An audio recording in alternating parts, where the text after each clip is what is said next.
My name is Liz. I'm Camila's wife. Hello, my name is Selena. I am Camila's mother. How old were you when you had a cigarette for the first time? If your answer is never, you are a minority. Over 60% of people say they have tried cigarettes at some point in their lives. I was 13 years old when I had my first cigarette. Both of my parents were also smokers, and cigarettes were around me all the time when I was growing up. But it all changed for me when at 55 years old, my mother was diagnosed with a serious case of esophagus cancer. She had to undergo extreme surgery and stay 4 months in a hospital bed doing chemotherapy. Till this day, she still suffers from the consequence of the treatment with terrible coughs and chest pains.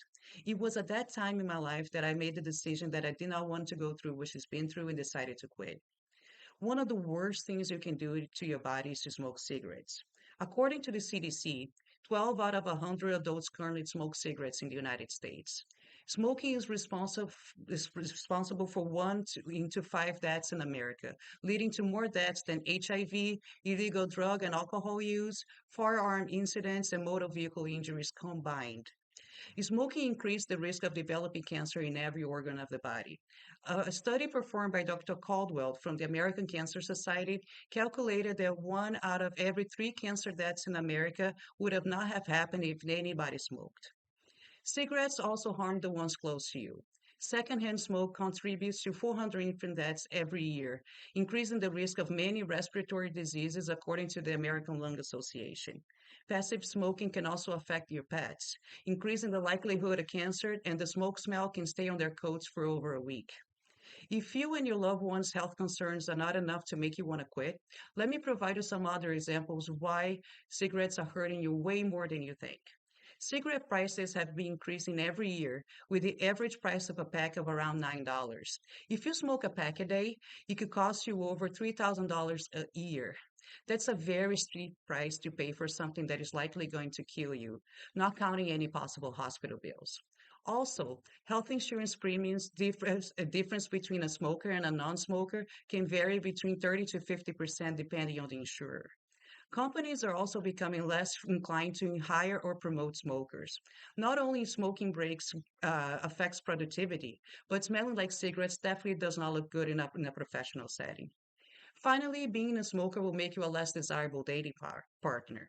A survey published by Pfizer on Match.com users calculated that 89% of people say they prefer not to date somebody that smokes. The top complaints include the smell of cigarettes on the person, the smell in their home or vehicle, or concerns about their own personal health. But now you've been convinced that you need to stop smoking. But how do you do it? Former smokers will say that quitting smoking was one of the hardest things they've ever done in their lives. So let me list 5 steps that is going to help you quit that worked for me and might work for you as well. Like I said, I was a smoker for over 20 years. If I can do it, so can you. First, and most importantly, you need to have a true desire to quit. No one can force you to do it. Second, throw any of your cigarettes away. Also, dispose of any lighters and ashtrays.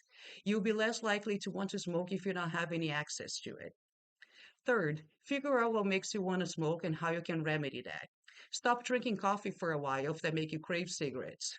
If you like to smoke after a meal, try brushing your teeth or chewing on some gum. Anything that you can avoid to smoke one more cigarette will be very beneficial. Fourth, exercise. Exercise will keep your body healthy and reduce the time you're thinking about smoking. It will also help you prevent any weight gain that you might get from the quitting process. Last, you're more likely to succeed if you go cold turkey.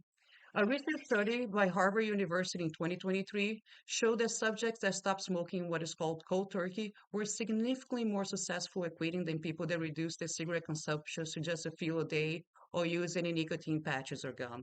These aids will only make your body crave the nicotine for longer. We all have our little addictions and things that we do to help us get through the day, but we need to start considering the risk of these little things that we do. It's never too late to quit.